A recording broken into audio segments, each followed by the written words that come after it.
Hello,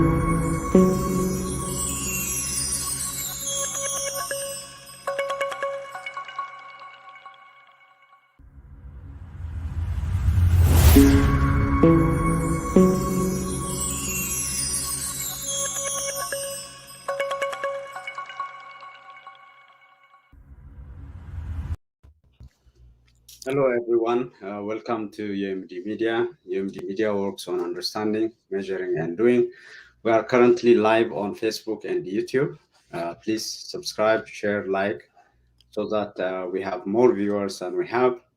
Today, we'll be talking about necropolitics versus Tigray genocide, the politics of death, and numbers. And my guest is familiar to everyone who has been following UMD Media, Yosef Gabrahewat from LA. Yosef, welcome once again to UMD Media. Thank you, Senor, and thanks also for all our listeners. Great. So today the topic is a very heavy one, I must say, but that's the reality we have been living in since November 4th, 2020. So we'll kickstart with laying the ground in terms of what is politics of death or what's necropolitics. And I know you propose this topic and you have an ample reading on that. So if somebody was to ask, is there anything called politics of death? Where? Now, what is it? Can we start with that? Yes. Of course, what's unfolding now in the ongoing genocide of Tigray, I believe it's an example par excellence of what the politics of death or necropolitics, as adumbrated by the Cameroonian philosopher Achilles Mbembe. I hope I'm pronouncing him right. And added up to that, the politics of numbers. In fact, I believe the politics of death entails the politics of numbers too, but we could look at them separately. Yeah, that's right. That's our guy. And the definition of the politics of death or necropolitics, I will just quote or paraphrase them. They are not mine. That's what I'm trying to say. One of them, they say, the necropolitical state is defined as one that has jurisdiction over individual life and death. That is to say that when the sovereign state has the power, or the state, or the sovereign, or the powers to be, has the power to decide, who is to live and who is to die. They put it in a more compact way as saying that the distribution of death as an organized exercise of the state power. So you could imagine, how it distributes death as it distributes any other thing like wells and anything like that. It distributes death accordingly as a way of organizing, its exercise of state power. So that's how powerful it is. But probably the best way to understand it would be to give an example. For me, the best example I could find is, except that of Tigray, which we'll come to, is Brazil. Brazil is a nation nowadays, 55% of the population is black, considered black, and 45% of the population is considered to be white. But there was a time in Brazil, for example, towards the end of the 18th century, 2/3 of the population was black, and 1/3 only of the population was white. That was because there was a massive import of slaves. I believe historically, it's no other nation on earth has ever exported that much of slaves, even the United States. It's 7 to 10 times of the United States. About 3.5 million to 5 million of slaves were imported to Brazil. It's the result of that. Now, once in 1888, with the abolition of slavery, the powers to be, which is of course the Portuguese and the white people, were in a dilemma. They said that either this nation will change into an African nation with a majority of blacks, or we have to find a way of whitening. They used to call it blancamente in Portuguese. It's a whitening process of Brazil. It was the only nation that has officially stated this whitening process. It was meant to be achieved through two means. One, by massive immigration of whites from Western Europe to offset the balance, to offset the huge number of blacks which were in Brazil. The other one was called a miscegenation process. It's a bit difficult to explain it now, but literally what they were saying was that one also could uh, uh, take out the blackness of Brazil by mixing with the blacks, but in the process only to whiten it. In the end, you will have a much more whitened population, both through mass migration of whites and through miscegenation. Now, in order to do that, you require a huge violence. That's where necropolitics comes in. There are two parts to it. The first thing that you have to do is you have to render the entire population, the entire black population, you have to render it invisible. Invisible to the world outside, invisible to the powers to be or to the general, to the white population. How do you do that? Until recently, I'm saying before the advent of the internet, let's say it was in 1990s or in 1980s. If you go back in 1970s, in Brazil, the media, there was almost a total blackout of, you never see black faces in the media, except of course in the negative sense, gangs, and if it's a woman, it's a maid, or it's a whore. Except in those negative pictures, it's almost a complete blackout from the media, from the cinema, from the literature. And for example, if you remember the novellas were the invention of Latin America, and Brazil is supposed to be one of the inventors of the novellas.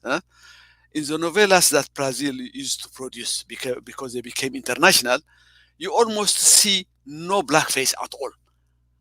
So this was how the state, made the black population per se invisible.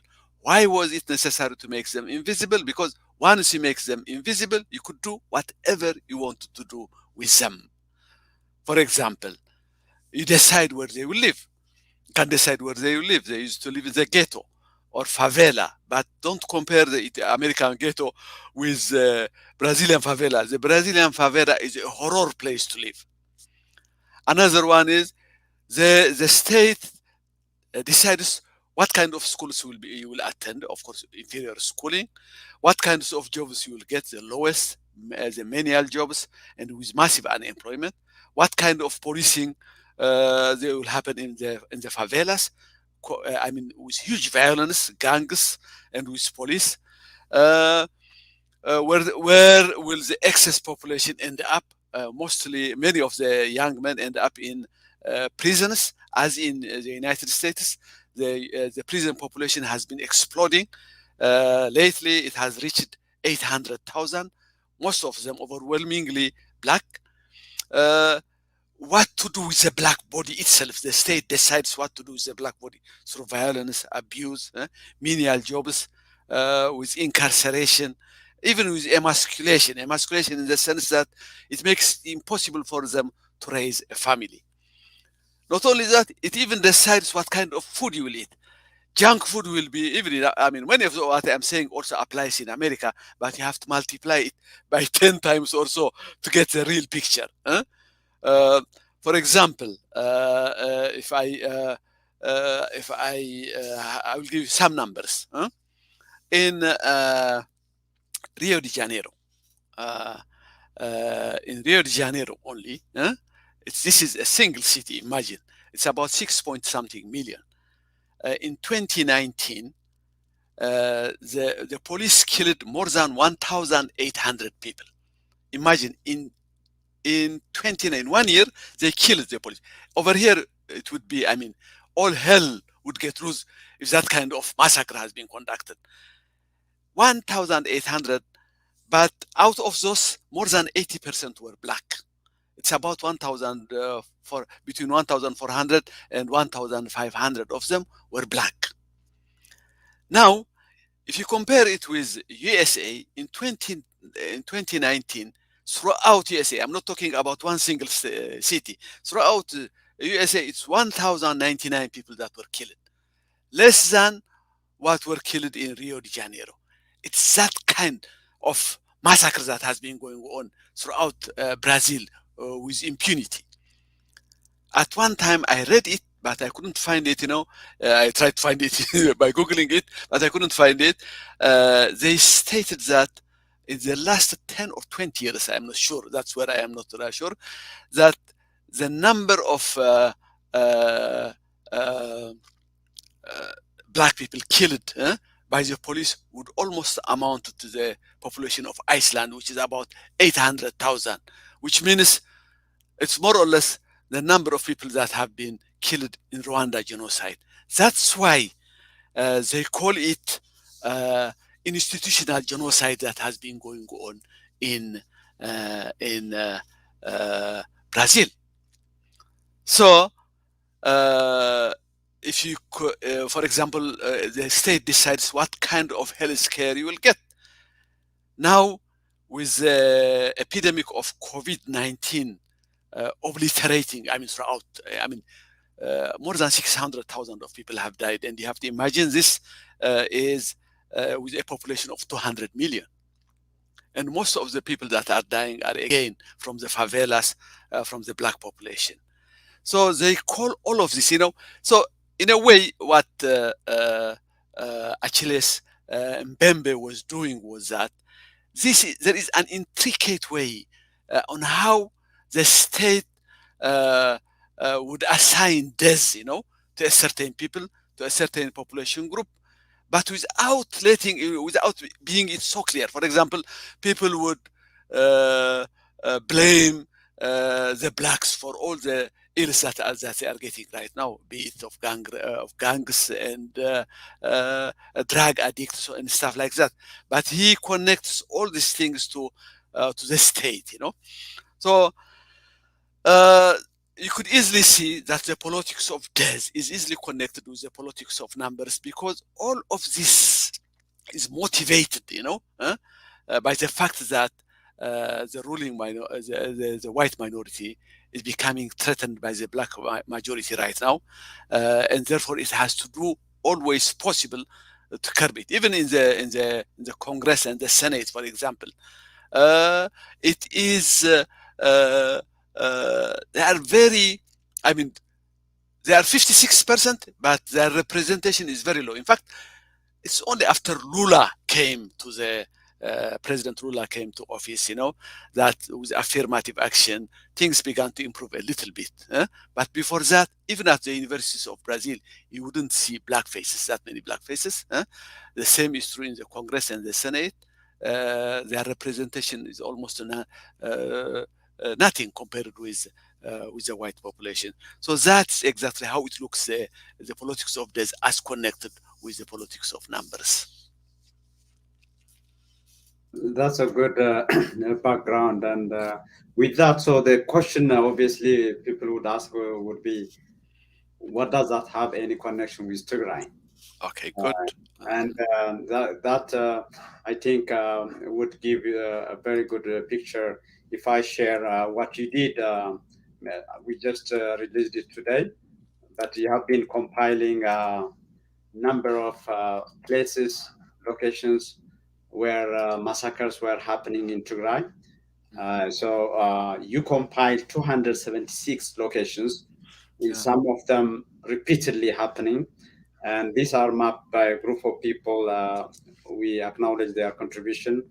And this only covers the months before the recapture of Magala by the Tigray Defense Forces. So you can speak to that, and again, number of the politics of death and numbers. How does that play in this genocide? Yeah, it's all about numbers, and uh, one thing is, you see, the politics of death is it is at its clearest, at its starkest, at its most vivid when it comes to genocide, because it's on your face.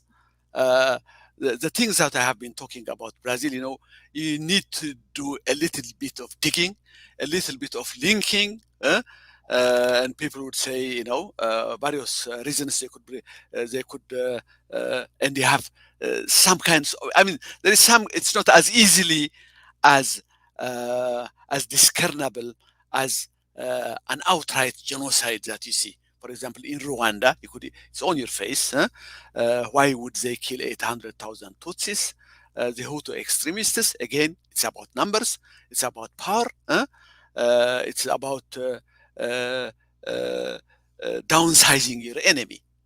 And if they had, the opportunity, they would probably have wiped out the entire Tutsi tribe if they had found, if they were not defeated soon enough.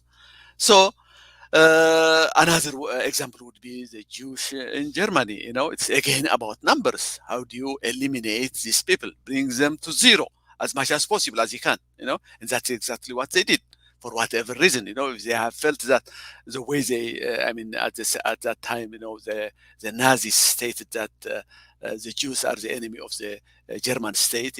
So they have to be eliminated. Again, it comes down to numbers. Now in Tigray, we have seen an ongoing genocide which is still continuing right now. I remember it was with you that we have discussed at one time, the certain phases of genocide that Tigray has been going on. The first phase has been when the allied forces, Eritrea, Amhara, and the Ethiopian federal troops entered Tigray. When they stayed within Tigray, the atrocities, the humanitarian atrocities they committed then was with the intention of genocide.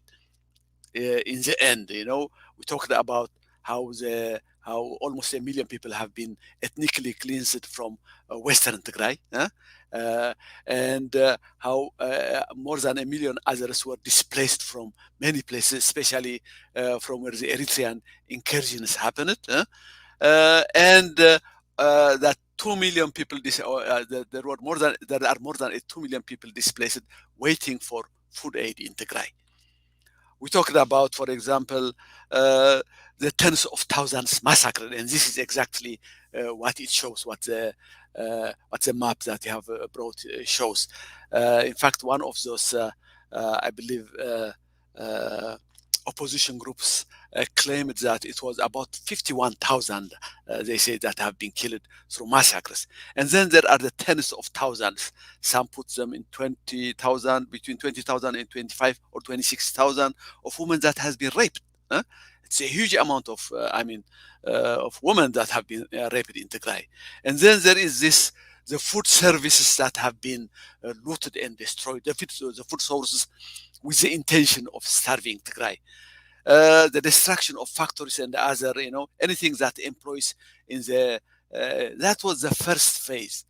Once they have accomplished that one, all that they had to do was wait for time, to do the rest of the job, with famine killing, hopefully, for them, hundreds of thousands of Tigrayans at minimum.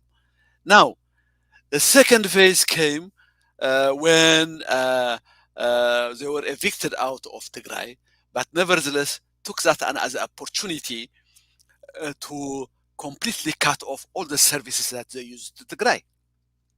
Now, with all the services cut off, including food aid, you know exactly what they are trying to accomplish, the job that they had started while they were there in Tigray. Now, let me give you one example, because the example of starvation has been repeated again and again, and nobody will miss that. Let me give you one example that is not, that has been understated up to now. when the Eritreans came into Tigray, they destroyed almost all the places that in all the places that they went, they destroyed.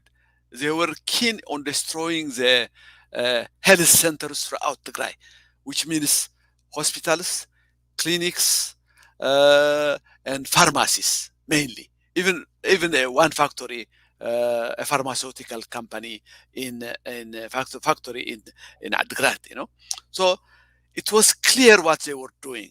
They were denying the Tigray population uh, any kind of uh, health center that they could go to, any kind of medication.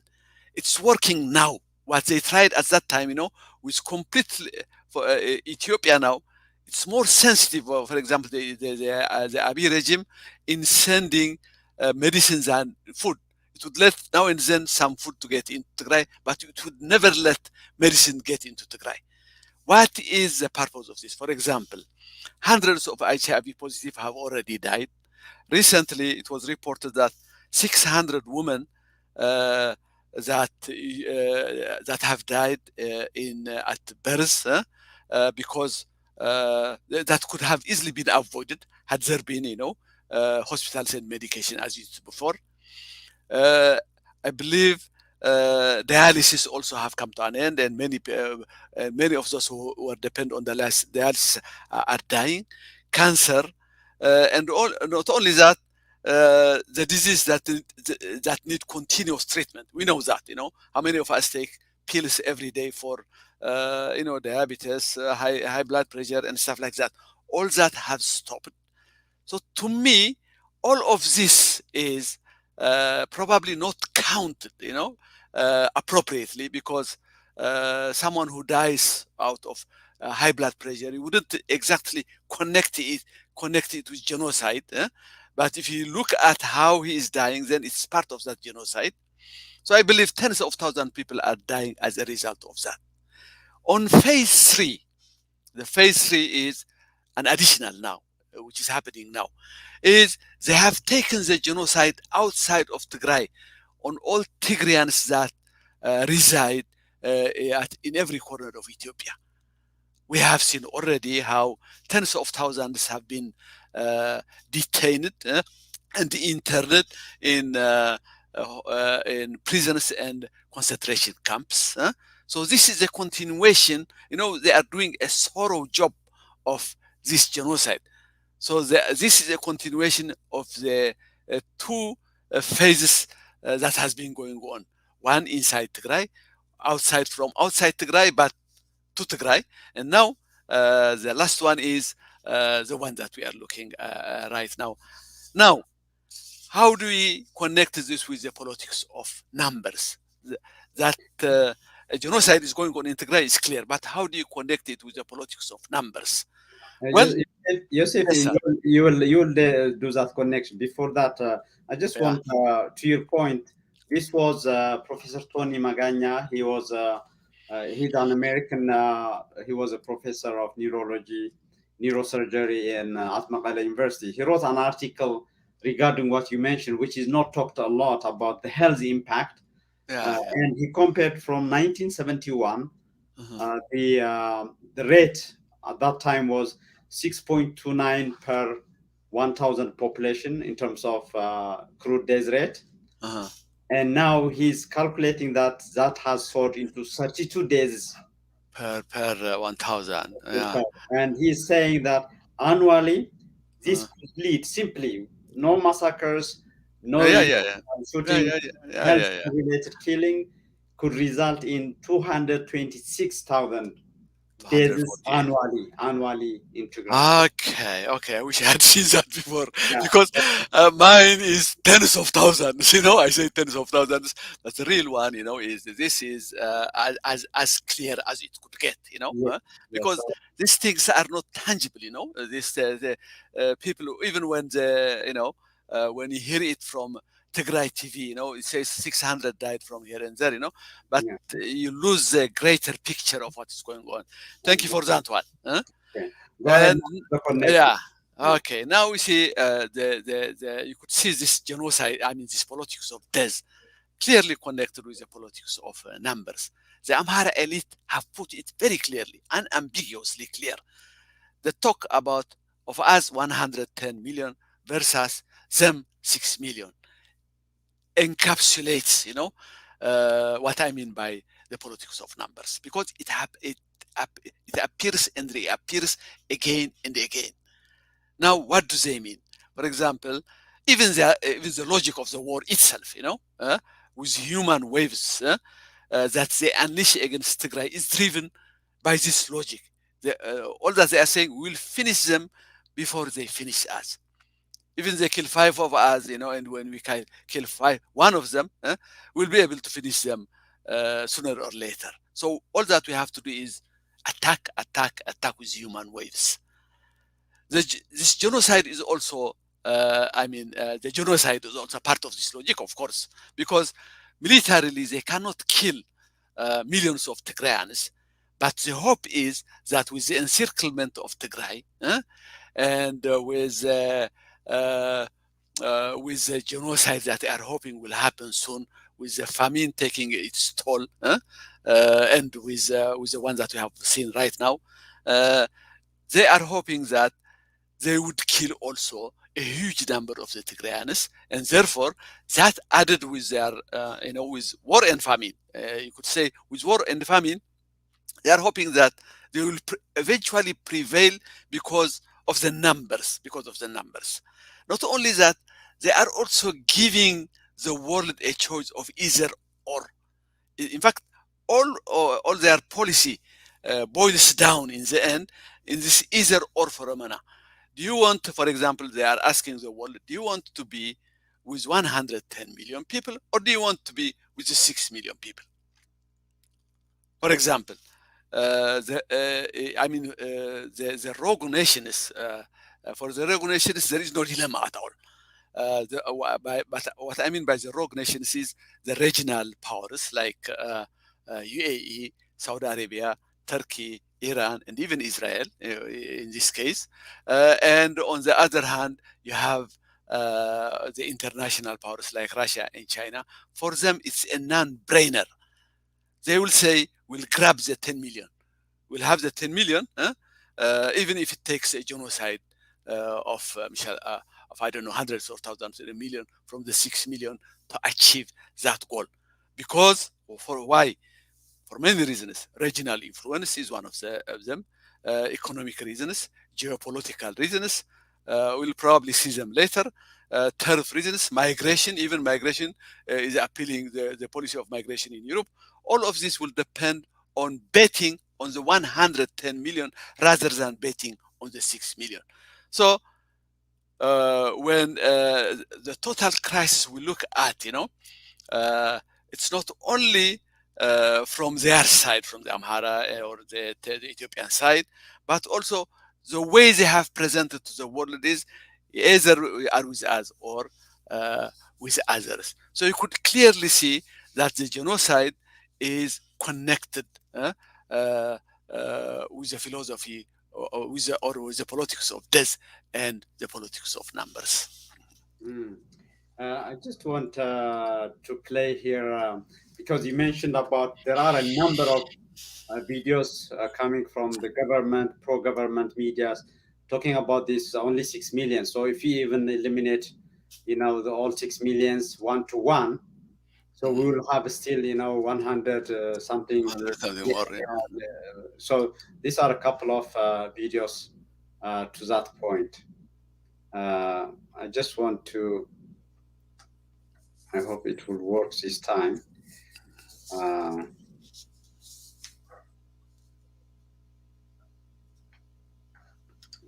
So this is.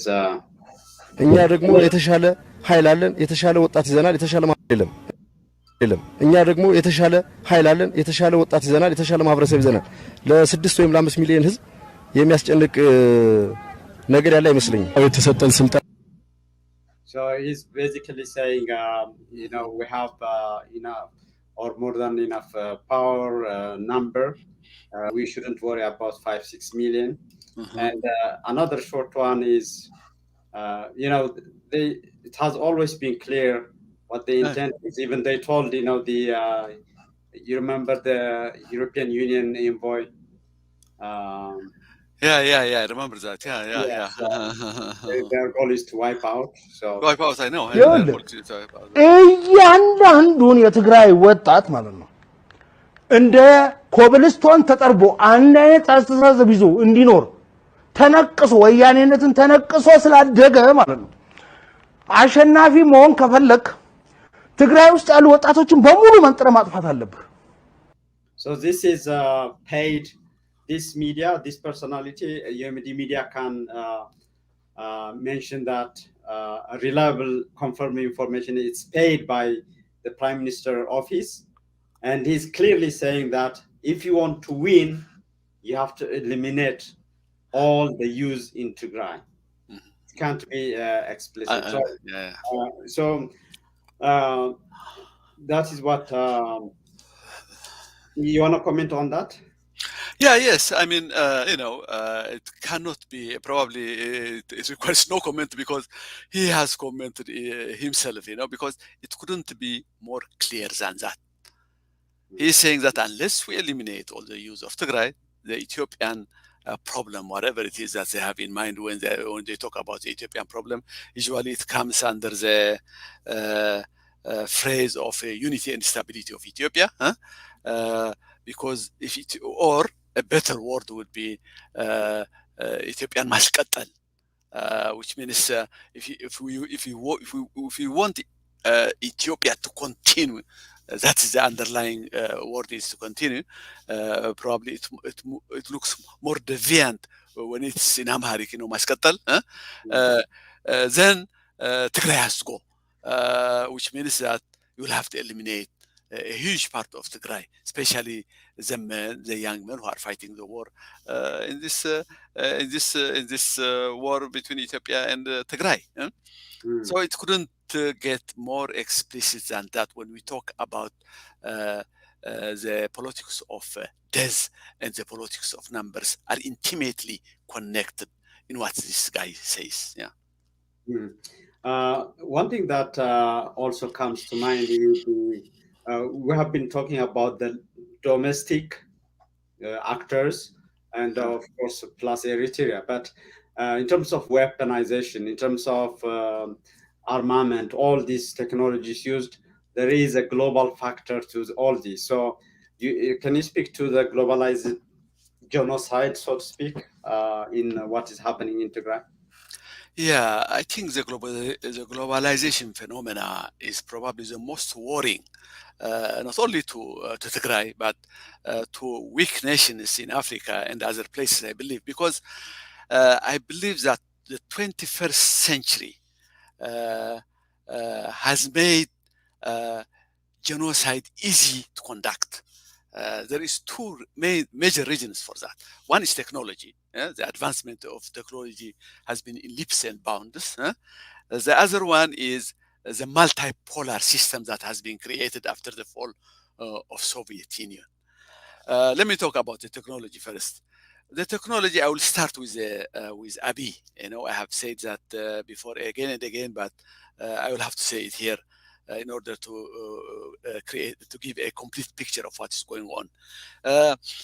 In the case of Abiy, if you have seen, I talked about before with you about the on and off phenomena, that the trigger, the switch that he has in his hand, the power that he has in his finger, that power, for example, in Ethiopia, the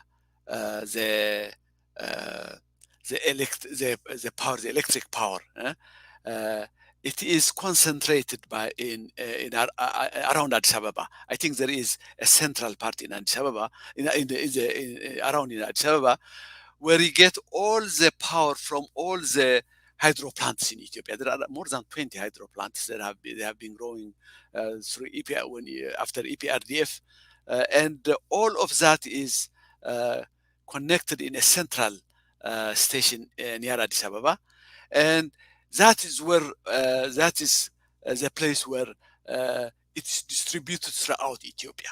Now that has given him a tremendous power to Abiy.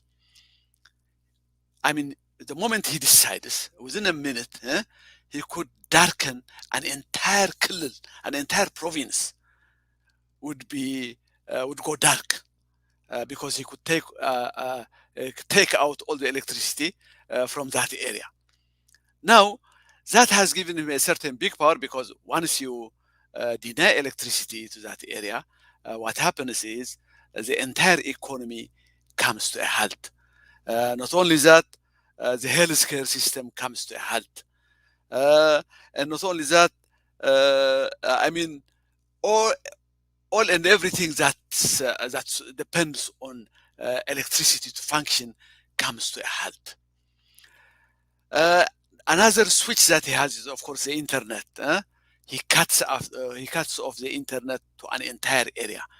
He cuts off the telephone service to an entire area. He cuts off the water service even to an entire area. He cuts off the banking service because it's digitalized now, to an entire area. All this, was not possible about 20 years back. For example, during the Derg era, it was impossible for the Derg to do these kinds of things. How did this happen? Because of the leaps and bounds of technology that happened in between these years. Now it means that if you cut off a certain area, you can easily prepare it for genocide the way they are doing it right now. So technology is playing a big role in this. Another one is the drones. If we are to go to outside of Ethiopia, to include the globalization of the genocide in Tigray. A good example of it would be the drones. If you look at the component of the drones, for example, I think you have a picture of that. The component of drones. I don't know which one is this one. Is it, TB2. Which TB2, the Turkish TB2, which is probably the most consequential in this war. Now we could see that many elements of it come from different places. For example, I read at one part that the clarity of the cameras that they have gotten in there comes from Germany. Some parts come from the UK. Some parts come from the United States. So a software comes from someplace. It's assembled in Ukraine. You could see all the components of it. That's why I call it a metaphor of the globalization that's going on right now, used for the purpose of genocide, because this is like a conveyor belt. The industrial conveyor belt starts from one place, and it goes for a long process. Each worker putting an extra thing on that, on whatever material that was produced at that time, until it gets off the conveyor belt complete as one kind of production. Now, this conveyor belt of death is an international one. It goes throughout these nations. Well, the software is put at one point. The camera is put at another place. The bombs are made at another place, and in the end, they end up that drone ends up dropping its bomb at a poor place in Tigray, let's say in Tembien, somewhere in Tembien. Suddenly, a peasant's cottage is destroyed. His family are being killed, and we see all that. So, to me, that's why the drone is a metaphor of the globalization of genocide, of the genocide in Tigray. But to me, we have to add another phenomena to this, because there is a question of why they are doing this, because the nations that are invested in this genocide, I have mentioned some of them before, are many. Almost, I remember there were about 9 of them. And why are they doing this? Part of it is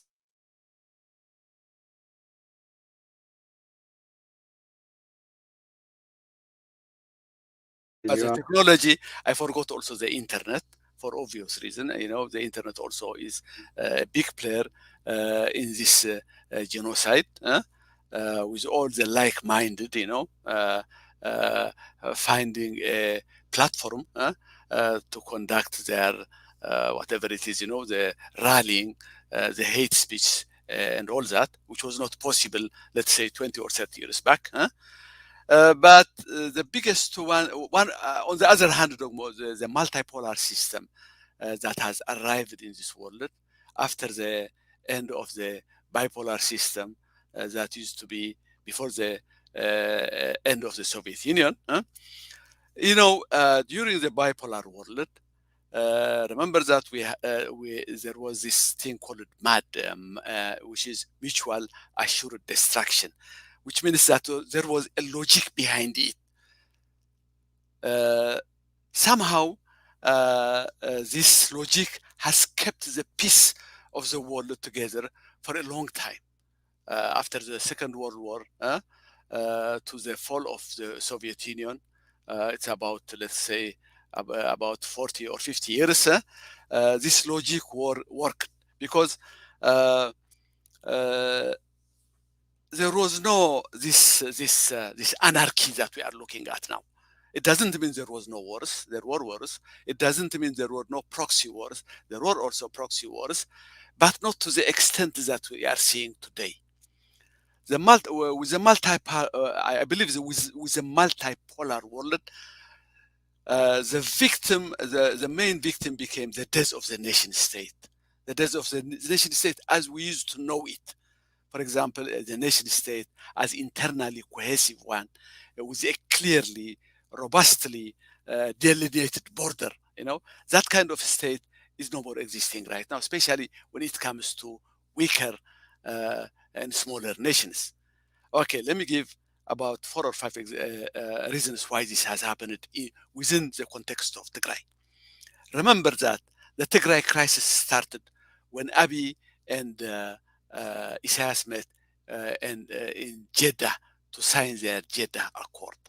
Now, with that event, what has happened was an alliance of dictators was formed. An alliance of dictators of Abiy, Isaias, and Formaggio. But at that time, they hoped that other nations also would join them, possibly North Sudan and Southern Sudan. Nevertheless, this alliance of dictators was formed with the blessing of the Arab world, with the giants of the Arab world. Now, what does that mean?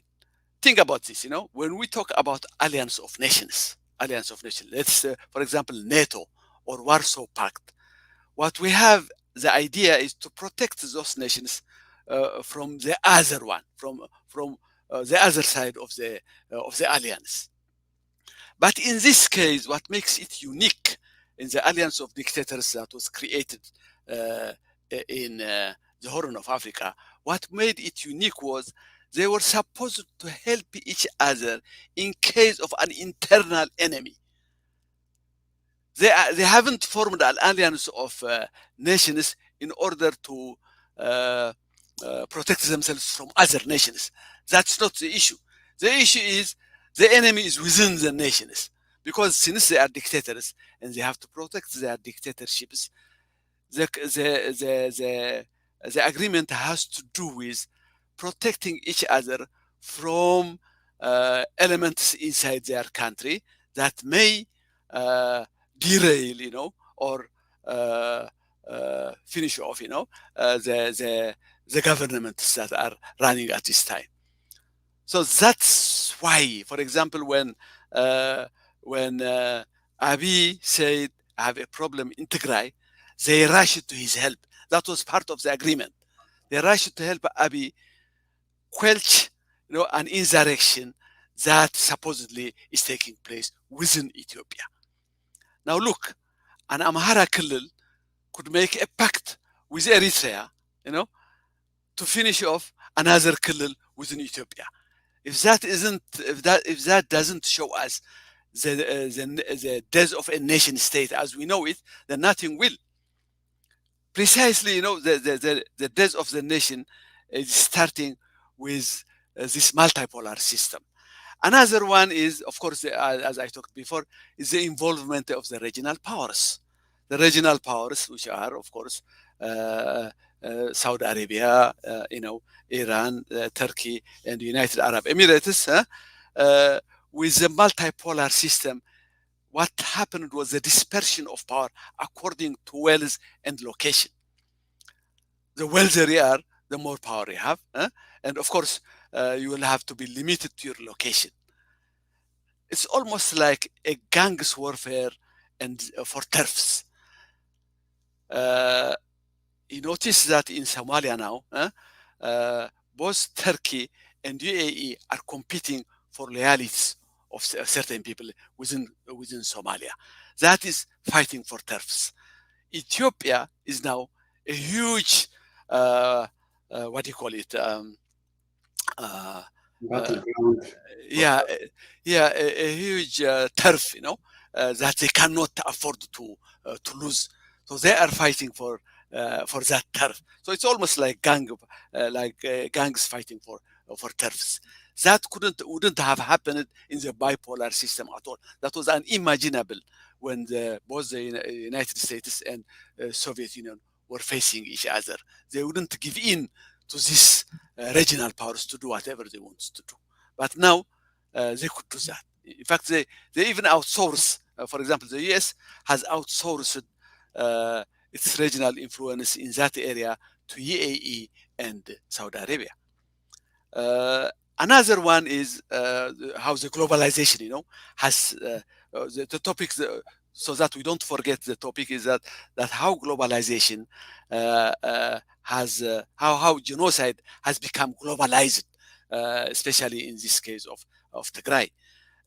Another global phenomena, probably one of the most global phenomena that we notice nowadays is investment.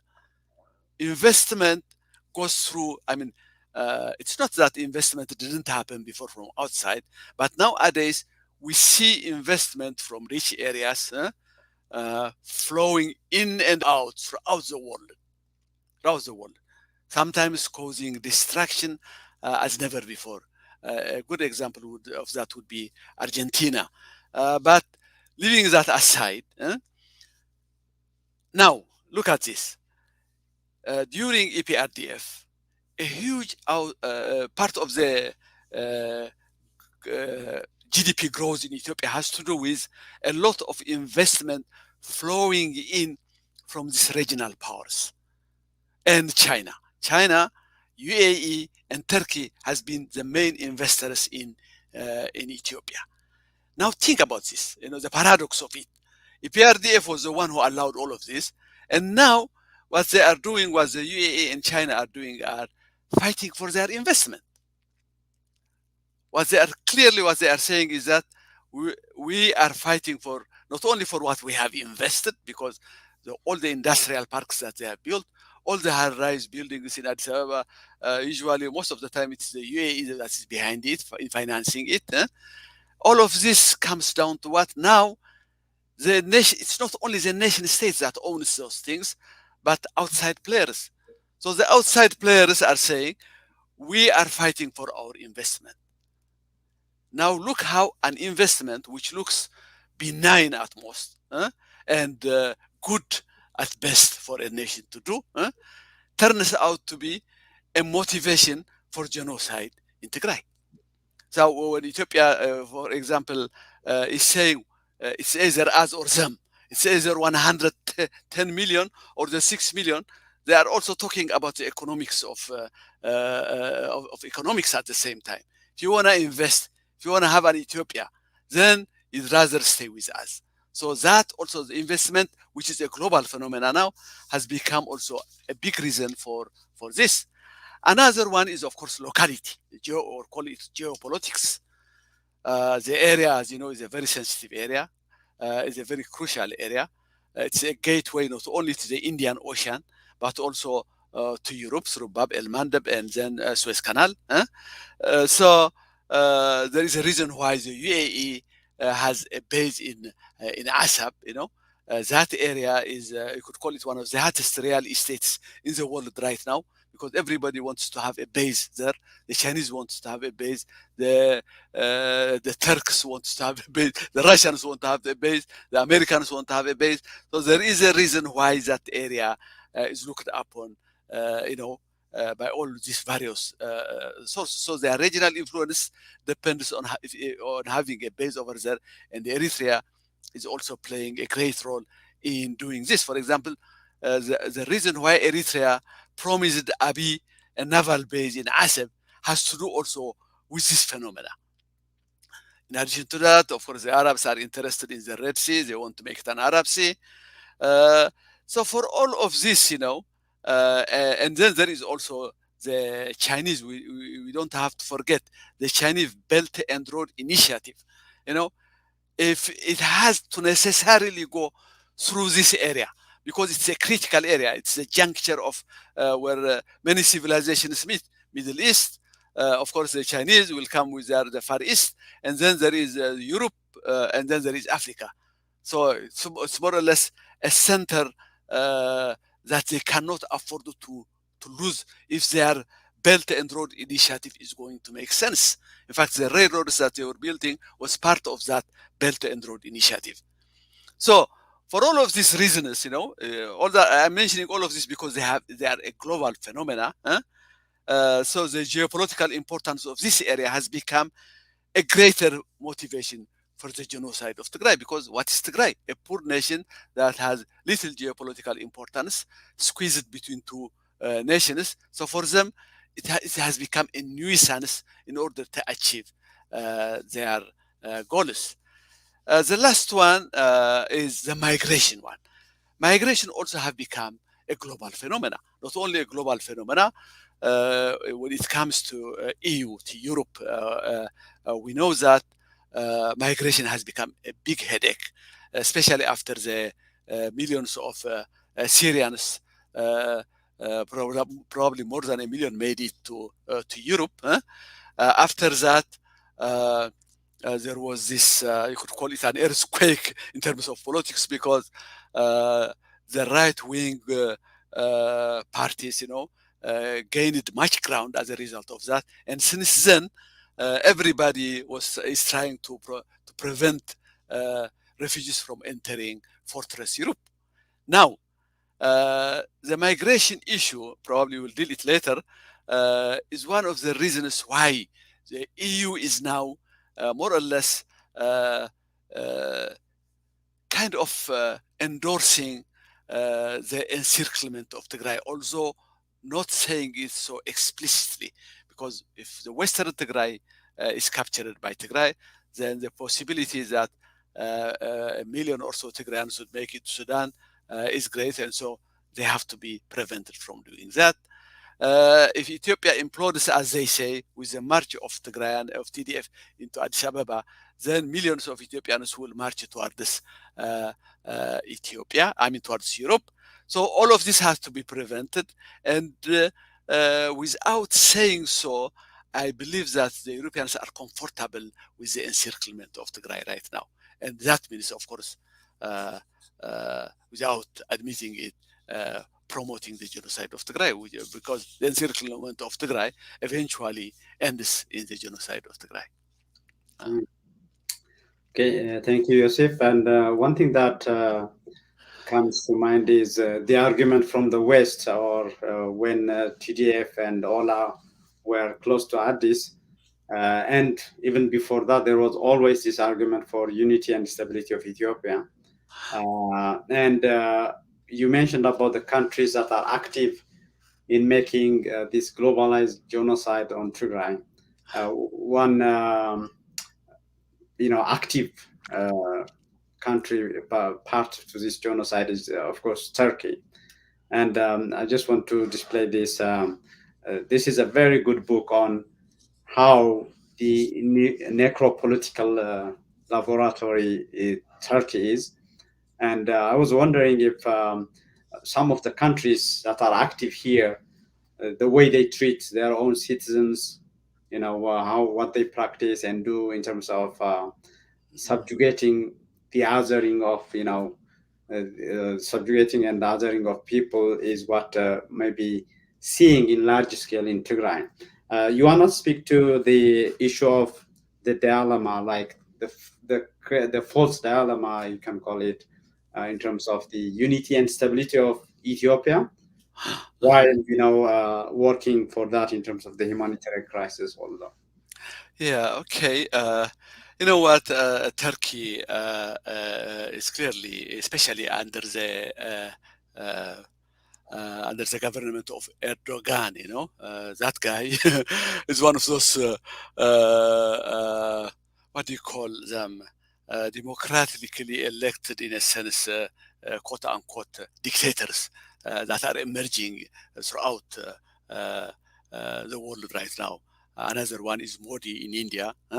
Another one is Bolsonaro, which is another horror of Brazil. And another one is our own Abiy of Ethiopia. These are the so-called democratically elected uh, uh, leaders.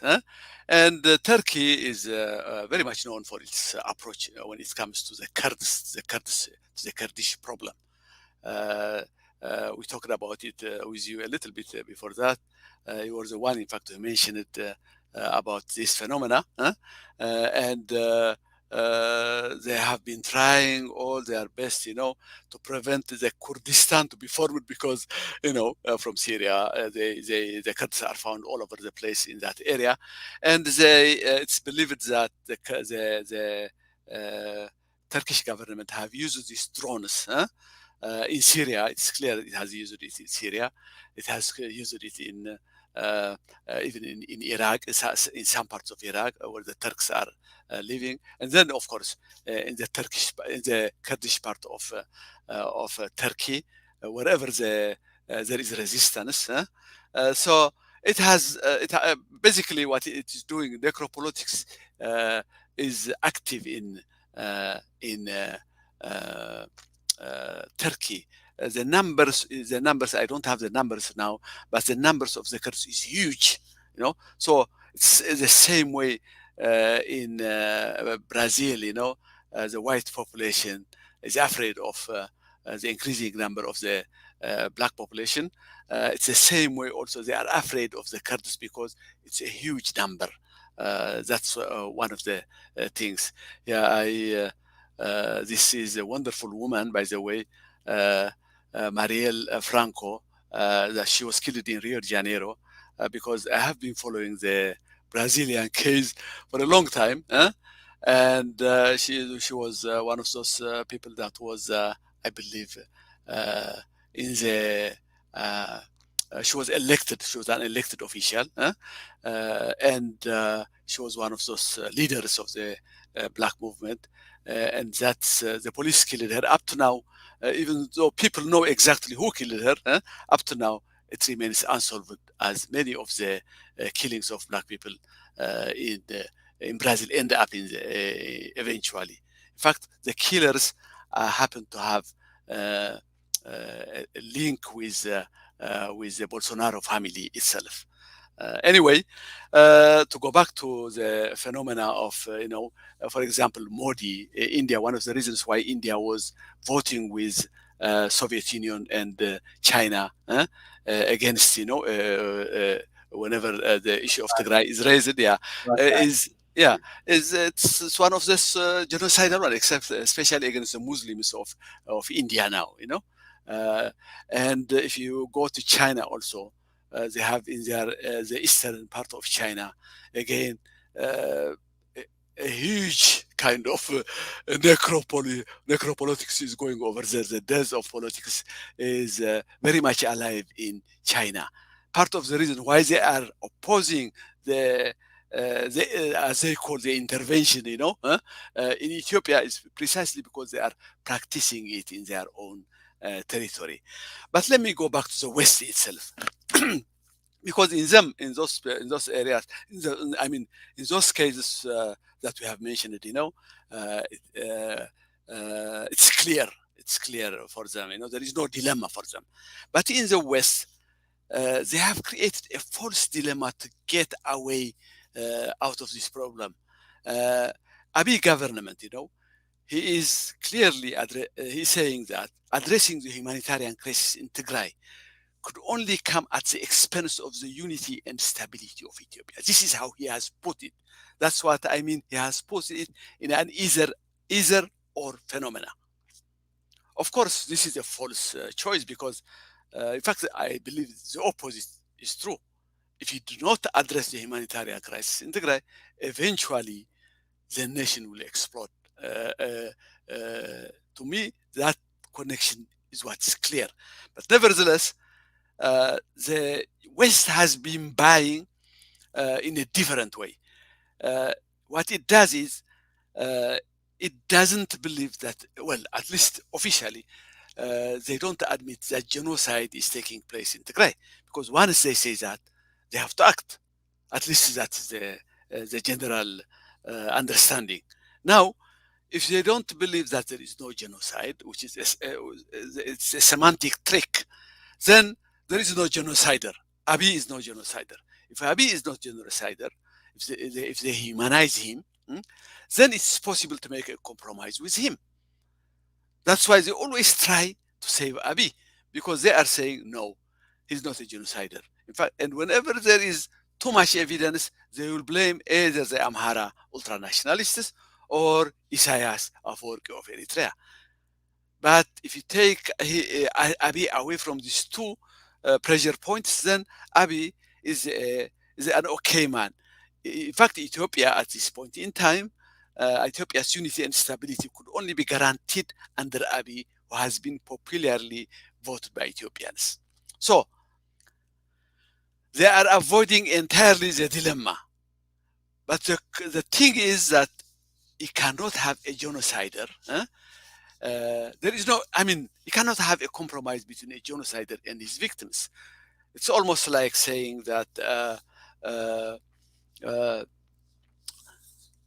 you cannot have, for example, if a woman wants a divorce and a man wants to stay for a marriage, you cannot have half a marriage, because this is irreconcilable difference in between them. So there is no such thing as half a marriage. The same way, it's almost like that proverbial, saying like splitting a child. You cannot have it both ways in this way. But the US, for example, has from the very beginning has been trying to find a balance between Ethiopian unity and stability, which it believes could only happen under Abiy, and then the Tigray humanitarian crisis. But how do you do that? It believes that if it pushes too hard, if it pushes the Abiy government too hard, then it will undermine Abiy, and then the Ethiopian unity and stability will be jeopardized. The migration problem will be huge, and therefore it should stop pushing Abiy too much. But at the same time, it looks at the Tigrayan humanitarian crisis, which is getting worse and worse, and it doesn't want. The Biden administration doesn't want a Rwanda-like genocide to happen on its watch. But it's like the proverbial Buri dance ass. It doesn't know exactly what to do. It is trying to find a middle where there is no middle at all. It's trying to find a balance where no balance could be found at all. So it ends up eventually, as using, for example, as food as a weapon. We have heard a lot of times the senior officials of Biden administration calling for Tigray to withdraw from the Afar and Amhara land. But they don't have any, even if the Tigrayans do that, they don't have any means of guaranteeing that the humanitarian help will get into Tigray. So they are ending up using food as a weapon. There's a similar way that Abiy is doing, although the objectives are also different. So what do we have over here is, for example, if whenever the TDF approached Addis Ababa, they panic. So they say that Ethiopia will implode, that the entire region will disintegrate, that millions of people will migrate, and therefore they panic and they give green light for whatever it takes to push the TDF back. But at the same time, whenever the Ethiopian leaders also call, we will go to Mekelle and stuff like that, they also panic because they know exactly what they will do, what the Ethiopian army, what the Amhara militia will do. It will be an all-out genocide against Tigray. So they, the way they are reacting is that in the attempt to find a middle, they are prolonging the war. The war in, for example, had the Tigray and the TDF force entered Addis Ababa, the war would have come to an end. But you could see that the false dilemma that they have created for themselves is becoming a means of prolonging the war. And prolonging the war means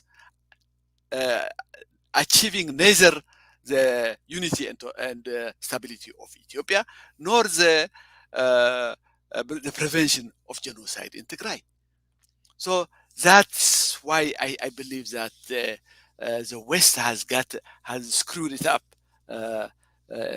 whether directly or indirectly. It is contributing to what's going on in Tigray.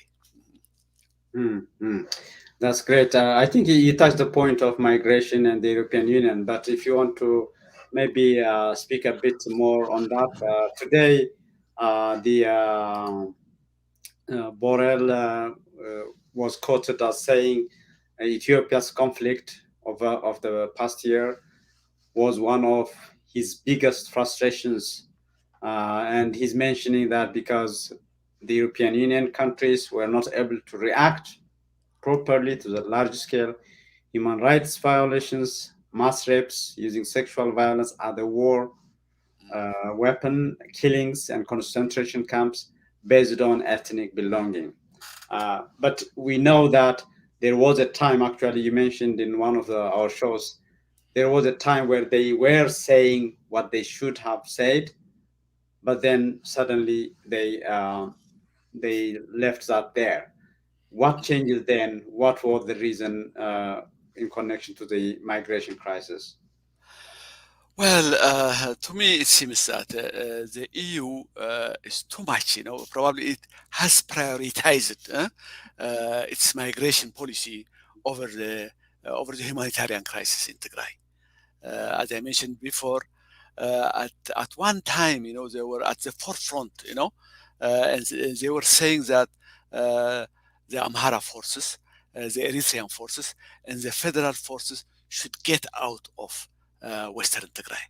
But eventually, they changed their tones because they realized that with the Amhara forces, with all these three forces occupying West Tigray, the mass migration that could have come, if from Tigray to Sudan, has been prevented. They have become a wall of that prevents refugees from going on to Tigray. No, I believe it's almost like a Faustian deal. The Ethiopian government realized at a certain point that this is the Achilles heel of the EU. Remember, at the beginning, about 60,000 of when the ethnic cleansing of Tigrayans in West Tigray began, about 60,000 of Tigrayans made it to Sudan. But they soon realized their mistake. The Ethiopian government soon realized its mistake. What it did was, by stopping the refugees, it was giving a signal to the EU. It was saying, now that we have prevented these mass refugees from entering into Sudan, we expect from you not to say anything, at least to give it,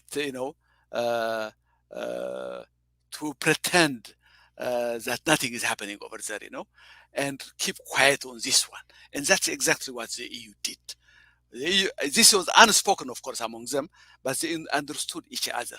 So the EU felt that if uh, uh, the Tigrayans capture Western Tigray, then the floodgates will open. That's one. What's one of the concerns. So never let the TDF reach Sudan became one of their objectives. We'll see that later with ICG. Another one is, of course, never let Tigray TDF reach Addis Ababa, because if it implodes, then much more, I mean, huge population will be would end up being refugees somewhere in their neighborhood, and eventually hundreds of thousands of them or millions of them could be going to Europe. So to me, this is primarily what is driving uh, uh, EU's policy towards Tigray at this moment. So it doesn't mean that it's not concerned about the humanitarian crisis going on in Tigray, but it has superseded, its migration policy has superseded its humanitarian policy in Tigray. That's why they all end up only in, if they could help, like food aid, medicine, and stuff like that, that's where they want to be seen without really solving the Tigray crisis at its core. So more or less, the EU, I would put it that way without going into further details. Yeah. Yeah, it's many people don't realize that, but like we mentioned earlier on, their special envoy to the Horn of Africa, clearly spoke about what he heard from the senior leadership of the Ethiopian regime. Yeah. But they still, like you said, uh, prioritize their migration policy. Maybe talking about the topic of today, the politics of death and numbers. Um, how do you speak to the subject of connecting it to the retreat from Addis Ababa? I mean, the last week we have seen that, and we covered it a bit in the Horn panel, H panel. Yeah. But if you want to speak to that, how you connect that in terms of the politics of days and numbers? Well, it begins with we have seen, they became almost hysterical, as TDF got closer and closer to Addis Ababa. They became almost hysterical, all of them. Not only the regional powers, as we say, not only the like China and USSR, the UN especially. What amazed me was the UN. It became almost hysterical with what do you call him, Griffith, or he called it an existential crisis if the TDF enters into Addis Ababa. So at that particular moment, what happened was all the regional powers and all the international powers, Russia, China, EU, US, and the regional powers, Turkey, UAE, Iran, the Kingdom of Saudi Arabia, Israel, and then the UN, which is about 10 of them, 10 of them, they came into a consensus. Imagine the US and China came into a consensus on this case, The consensus was that the TDF should never enter Addis Ababa. And I believe that when that consensus was reached, when they panicked, all of them panicked, the United States clearly showed its panic. They should never enter Addis Ababa was said again and again by different senior officials. Now, the UAE that has been sidelined up to that day. Remember, the UAE was the one who started this war with its drones at the beginning of the war, That was what devastated Tigray at the beginning of the war. But as soon as the Biden administration came into entered the White House, it suddenly stopped it because it believed that Biden is not gonna stand the atrocities that it was committing the way the Trump administration did. And they were right. At the beginning, we were all hopeful. But after that, Biden turned out to be a total disappointment, because up to now he has done literally nothing up to now.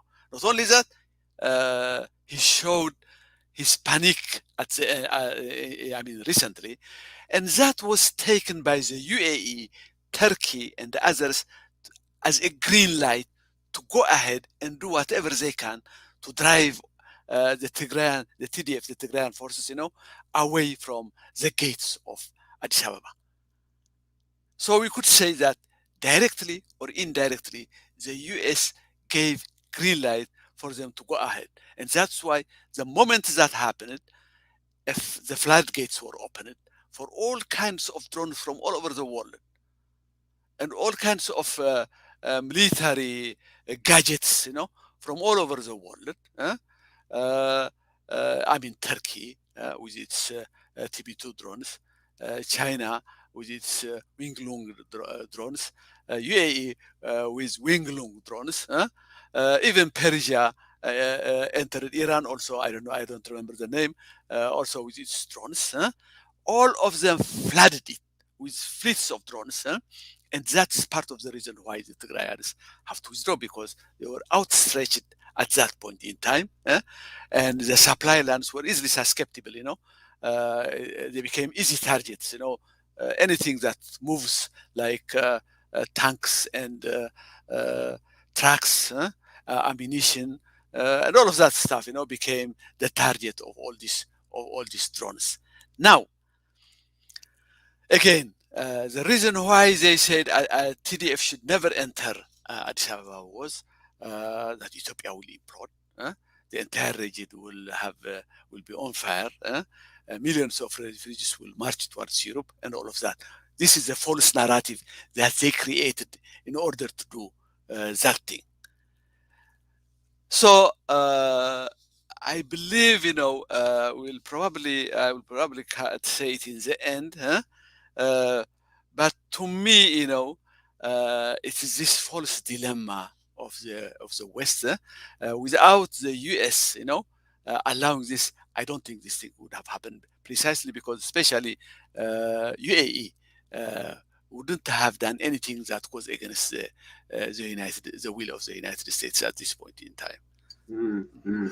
Maybe we can wrap up with one more question. So, one thing that Feldman mentioned before Abiy said he would be going to the front lines was that the priority for Abiy was for Tigray forces to go back to Tigray, and the priority for Tigray was for the humanitarian corridor to open. So we have seen, like you just mentioned, Tigray forces going to evacuating a big chunk of the areas they held before. But we don't see the humanitarian crisis, solving or access to humanitarian aid or that blockade open. So, what, in your view, is should be the solution, be it from Tigray side or from the west side, from the powers to be? Well, okay. We talked about the drone problem. If you remember at our H panel, I mentioned the realization problem. I didn't make it clear at that time. But the realization problem to me is important to understand that what Tigray is facing right now. When the drones were activated to push back the Tigrayan forces, of course, that was not the only one. The human waves from the east and west also have to do with it. But when this was used, I think there was a realization. That's my suspicion. I'm not sure, but there was a realization among the leadership of Tigray that the powers to be wouldn't allow them, to reach Addis Ababa, and that they would do whatever they can to prevent them from reaching Addis Ababa. Now, this is different than saying the drones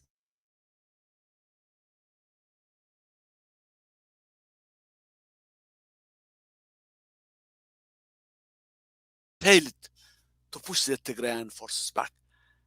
if the powers to be are determined to drive the TDF back, then they should have a plan B. You know, if the drones are not going to do it, then we'll have to use plan B to push the Tigrayans back. What could that plan B be? I'm giving you, I don't know exactly what it will be, but I will give you an absurd scenario. Let's call it absurd, or an let's think of the unthinkable. Since these fleets of drones suddenly came out with a green light of the West or the US, then we could also imagine another green light that would allow, let's say, the Eritreans to attack from behind. Now that would probably have done it, you know, if the drones had failed, then let's give the Eritreans a green light to attack from behind. So I'm saying this not because this is exactly what they are going to do, but that they will have to have a plan B if the drones haven't worked. So it's a bigger problem than the drones. That's what I am trying to say. Now the question is why? I think the best blueprint of what the West is doing right now can be found with the International Crisis Group, which I think is a very dangerous group, a very subversive group that has been working against Tigray from the very beginning. Here are the goals of the International Crisis Group, and you shouldn't underestimate them because this think tank is very influential. In fact, not only in shaping the policies of EU and UN, now even the US is buying their argument. Let me put it this way. There are, in its latest report, the ICG have literally put the terms of surrender for Tigray. This happened after the pushback, and not after this didn't happen after the recapture of Gashena and Lalibela. But as soon as they were driven, they saw that as an opportunity, and literally what they put there is the terms of surrender for Tigray. What they are saying is this: first of all, submit to Abiy's government. That's literally, it says acknowledge, you know, the government of Abiy, but it's not as benign as it seems, because they also say at the same time that the will of the majority, you know, submit to the will of the majority, which means the will of Amharas, Oromos, and the other Ethiopians. At this point in time, where there is this mass hysteria against Tigray, to admit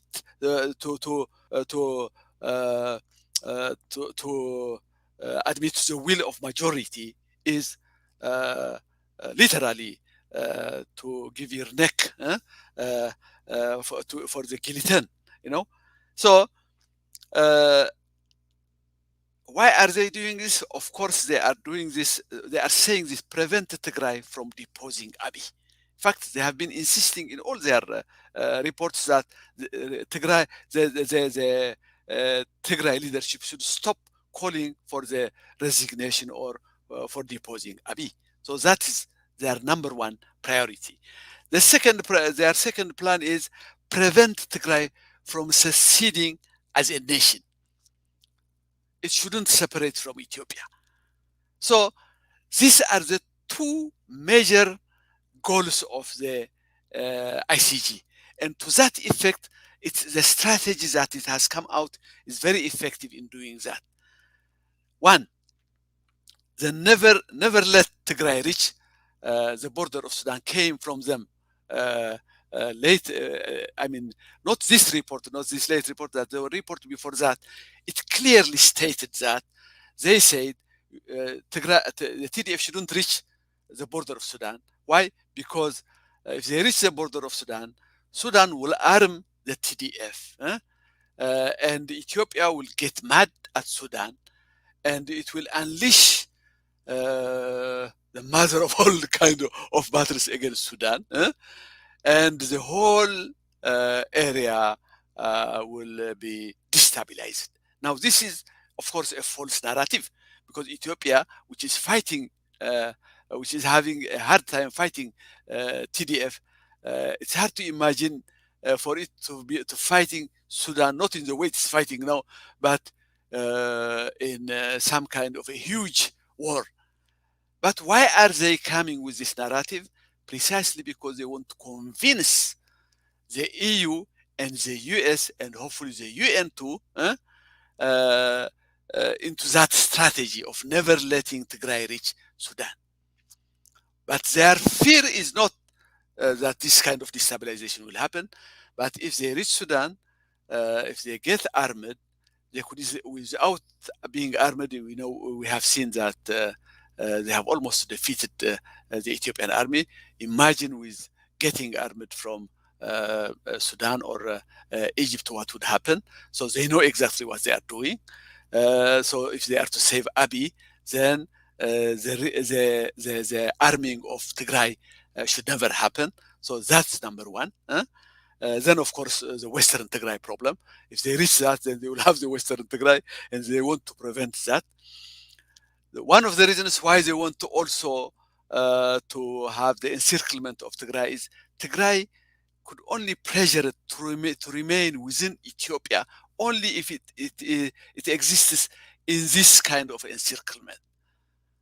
If it gets Western the Tigray, then it will have access to Sudan. Then it can have its own nation. So, in order to prevent Tigray from from separating from Ethiopia, we will need for this kind of encirclement to go on.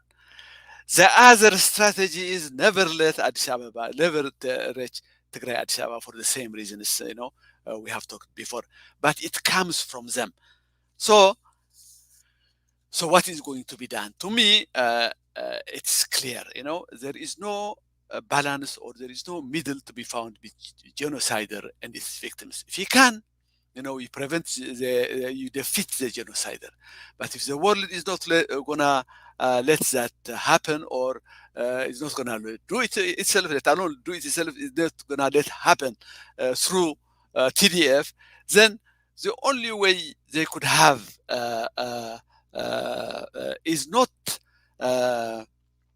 It's a divorce, I believe. It's not as the example that I used to give before is a divorce. Eventually, you have to separate them. You have to separate the genocider from its victims. That's exactly what they did, for example, in Sudan. Remember when the Darfur genocide was being conducted? In the end, what the United Nations did was it sent its troops, the peacekeepers, to create a buffer zone between the Darfurians, who were the victims of the genocide, and the Janjaweed, who were killing the Arabs that were killing the Darfurians. That was not a solution, a lasting solution, because the Darfurians were not allowed to have their own nation. But in Tigray, I believe eventually a separation is the only solution out of all this mess that we are seeing. And I do believe also that Abiy, he is looking for a way out of this only if he could stay in power, for years to come. I don't know, 10 years, 15 years in Ethiopia. And that is connected also if he only could save his skin. And he sees the only way he could save his skin is by staying in power. To me, Abiy would probably agree to let go of Tigray. That is, if he cannot finish it. And day by day, the things that are happening probably would convince him in the end that he cannot win the war of Tigray. So I think he would let it go. But he would only let it go, if the Amhara forces and the Eritrean forces allow him. And that has become the problem, because they know exactly where Abiy is heading in that direction, and they are doing their best. Because if Tigray is going to be to leave the union, to become a separate nation, then it's not going to do it without Western Tigray and Raya. And that means the dream of the Amhara nationalists would come to an end.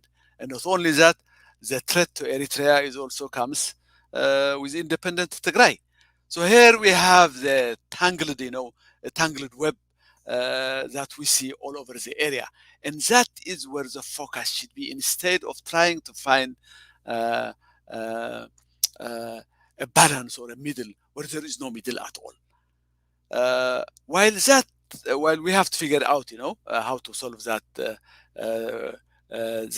problem, the humanitarian crisis is probably the most urgent one. And remember that these drones are allowed by the West, especially by the US. The green light from the US has allowed these drones that are now terrorizing Tigray all over Tigray. Hardly a day passes without a drone hovering over Mekelle. So literally, the whole Tigray is being terrorized by these drones. Especially as Ethiopia begins to lose, and I see it losing already in Gashena and Lalibela, it will unleash its drones all over Tigray. So the least that the US could do now, according to its balance, let's say, is to announce, declare a no-fly zone over Tigray.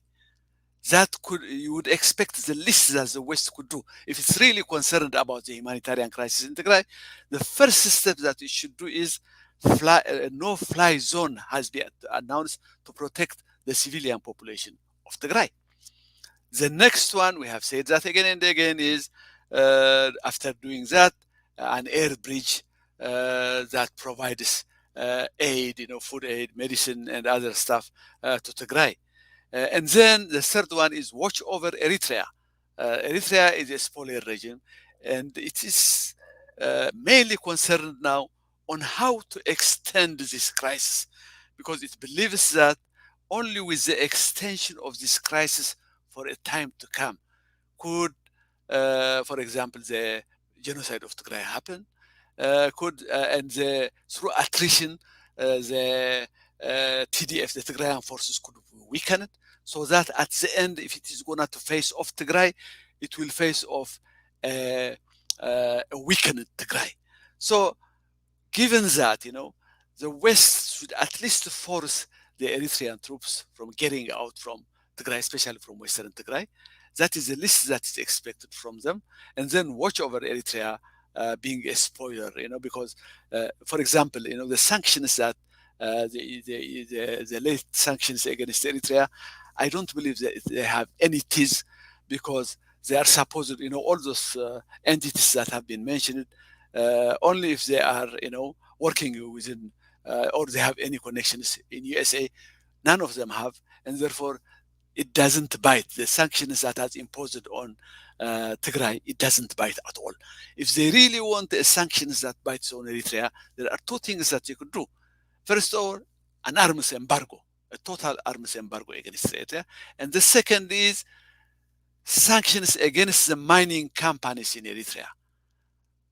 Those are the ones that are providing all the money for Eritrea.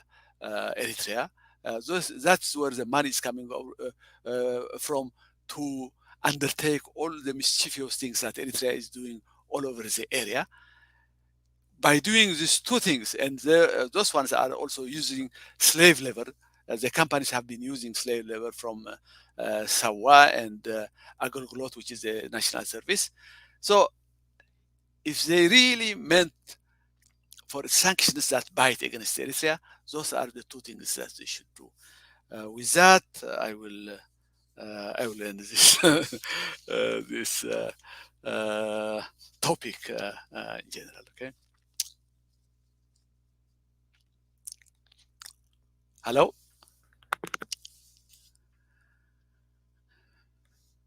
Getachew, you listening to me?